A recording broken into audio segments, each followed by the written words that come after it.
Και νομίζω ότι αν δούμε το ΚΕΚ με μια τέτοια ματιά, μπορούμε να δούμε και τις πολιτικές που πρέπει να ανοίξουμε σε σχέση με αυτό. Υπάρχουν αρκετά προβλήματα. Το πιο βασικό είναι η καθυστέρηση από την πλευρά του Υπουργείου να συμβασιοποιήσει και να αποδεχτεί τις προτάσεις για τα προγράμματα, στο οποίο θα πρέπει να είμαστε ιδιαίτερα διεκδικητικοί, απαιτητικοί και πιεστικοί. Και εγώ θέλω εκ των προτέρων να το θέσω αυτό, γιατί αυτή τη στιγμή έχει μεσολαβήσει ένα μακρό χρονικό διάστημα, αδικαιολόγητο για μένα, για τις ανάγκες της εποχής και της συγκυρίας, στο οποίο το Κέντρο Επαγγελματικής Κατάρτισης δεν έχει δοθεί πρόγραμμα κατάρτισης από πλευράς του Υπουργείου. Και εκεί υπάρχει και ένα θέμα πολιτικής ευθύνης, γιατί δεν μπορεί το ίδιο χρονικό διάστημα ιδιωτικά και αμφιβόλου ποιότητας, γιατί το δικό μας είναι μία από τις καλύτερες δομές σε ΚΕΚ που υπάρχουν, και δεν το λέω για να ευλογήσω τα γένια μας, το λέω και με τη γνώση που είχα ως νομαρχιακός σύμβουλος της αντιπολίτευσης τότε, ενίσει σχεδόν το κοντέρ της δράσης του σε σχέση με τα επιδοτούμενα από το κράτος και από την Ευρωπαϊκή Ένωση προγράμματα επαγγελματικής κατάρτισης. Για την περιφέρειά μας και συνεννόηση και με τον Περιφερειάρχη τον Πέτρο Ντατούλη, το ΚΕΚ αποτελεί ένα από τα πρώτα θέματα της ατζέντας.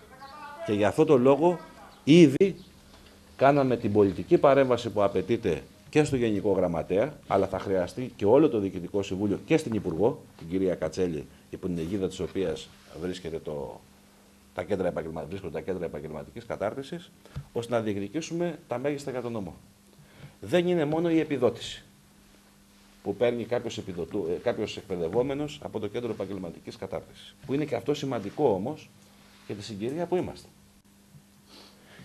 Είναι η πιστοποίηση που μπορεί στην εξειδικευμένη γνώση που παρέχει ένα Κέντρο Επαγγελματικής Κατάρτισης μέσω της διαδικασίας που ακολουθεί να είναι ένα πολύτιμο εφόδιο για την αγορά εργασίας, και θα γίνω πολύ συγκεκριμένος και θα πω συγκεκριμένο παράδειγμα: τεχνίτες ανακύκλωσης.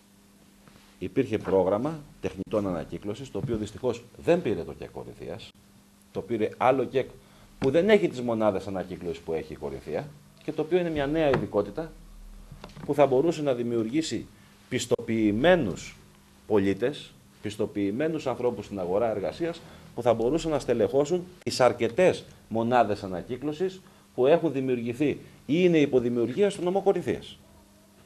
Όπως ξέρετε, έχουμε και στην περιοχή τη δικιά μας, κυρίως στην Ανατολική, σε λίγες μέρες ξεκινάει η λειτουργία του ΚΔΑΗ.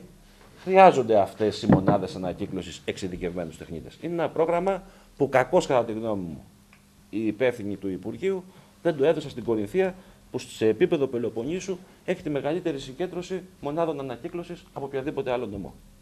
Για τους ανθρώπους που θα καταρτίζονται σε τέτοια προγράμματα. Εύχομαι στο νέο Προεδρείο και ιδιαίτερα στον Νίκο τον Πατρόπουλο, το φίλο, να πάει καλά στο δύσκολο περιβάλλον που ζούμε και αναλαμβάνει τώρα. Είδαμε μεγάλη μου χαρά τον Αντιπεριφερειάρχη, τον κύριο Δέδε, με μια ιδιαίτερη δυναμική, περιέγραψε μερικά πράγματα σε άριστη βάση και τοποθέτηση. Ελπίζω ότι η δυναμική αυτή θα βγει και σε αποτέλεσμα, γιατί όντως το ΚΕΚ Κορινθίας είναι ένα από τα πολύ ωραία, ας πούμε έτσι, μια ιδιαίτερη μορφή εταιρείας και λειτουργεί με κάποια κριτήρια και ιδιωτικονομικά. Άρα είναι και ευέλικτο το σχήμα και σαν εργαλείο στη νέα διοίκηση να το τρέξει. Απλώς θέλει πίεση να υλοποιηθούν τα προγράμματα τα οποία έχουμε ήδη σαν ΚΕΚ δημιουργήσει και υποβάλει αιτήσεις, να τα υλοποιήσουν. Μέσα από εκεί θα προέρθουν πολλά θετικά αποτελέσματα σε όλο τον νομό και στον κόσμο που αυτή τη στιγμή βογκά στην ανεργία. Είναι ένας τρόπος που να λειτουργήσουμε και εμείς σαν θεσμοί μια ωραία προσφορά στον κόσμο. Ευχαριστώ τον Γιώργο τον Δέδε, τον Αντιπεριφερειάρχη, ο οποίος εισηγήθηκε στην περιφέρεια και έγινε ομόφωνα αποδεκτή η πρότασή του να είμαι ο νέος πρόεδρος του ΚΕΚ Νόμου Κορινθίας και τώρα της Περιφερειακής Αυτοδιοίκησης.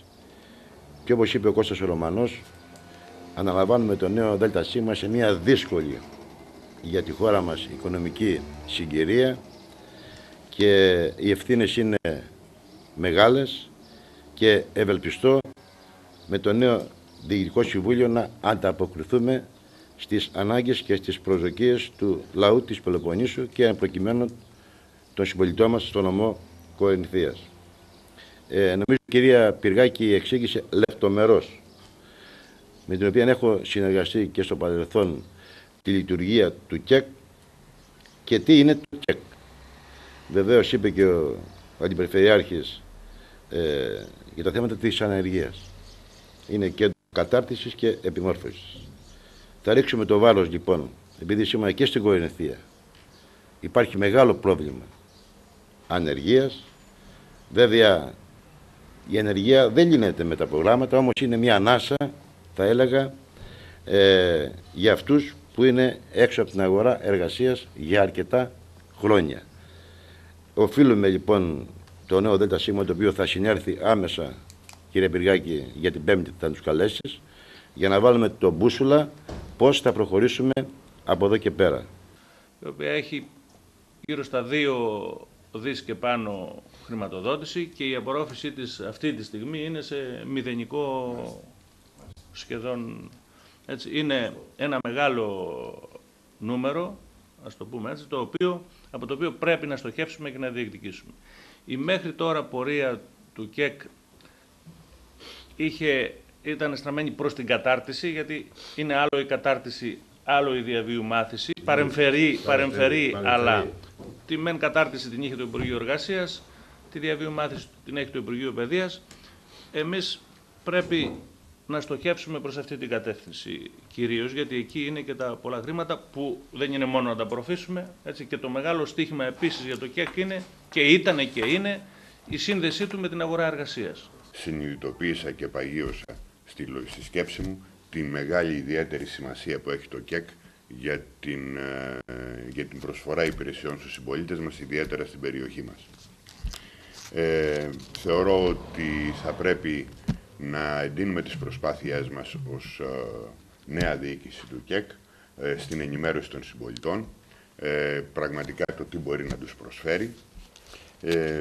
Βεβαίως, θεωρώ ότι η νέα διεύθυνση θα πάει πάρα πολύ καλά, αν λάβουμε υπόψη μας αυτά που είπε ο Αντιπεριφερειάρχης, ο κύριος Δέδες, και πραγματικά θα βοηθήσει αποτελεσματικά στην εξέλιξη των δραστηριοτήτων του κέντρου. Θεωρώ λοιπόν ότι κάτω από την προεδρία του κυρίου Πετρόπουλου, του οποίου γνωρίζουμε όλοι τις ικανότητες, αλλά και με τη βοήθεια τη δική μας όλων, θα μπορέσουμε πραγματικά να προχωρήσουμε και να παγιώσουμε τη δράση και την συμβολή του ΚΕΚ στην περιοχή μας. Έχουμε μια πολύ καλή βαθμολογία και λόγω της κτηριακής υποδομής και λόγω του ανθρώπινου δυναμικού. Η βαθμολογία μας είναι 83 και 03. Διατηρούμε την πιστοποίησή μας στο σύστημα διαχείρισης ποιότητας, το ISO, την οποία ανανεώνουμε κάθε χρόνο. Θεωρούμε ότι είμαστε μία από τις πολύ καλές δομές που υπάρχουν στην Πελοπόννησο και μπορούμε να προσφέρουμε στον τομέα της κατάρτισης και επανακατάρτισης του ανθρώπινου δυναμικού. Δηλαδή και στους ανέργους και στους εργαζομένους και σε οποιονδήποτε τον ενδιαφέρει το κομμάτι της επιμόρφωσης, της εξειδίκευσης και της επαγγελματικής κατάρτισης.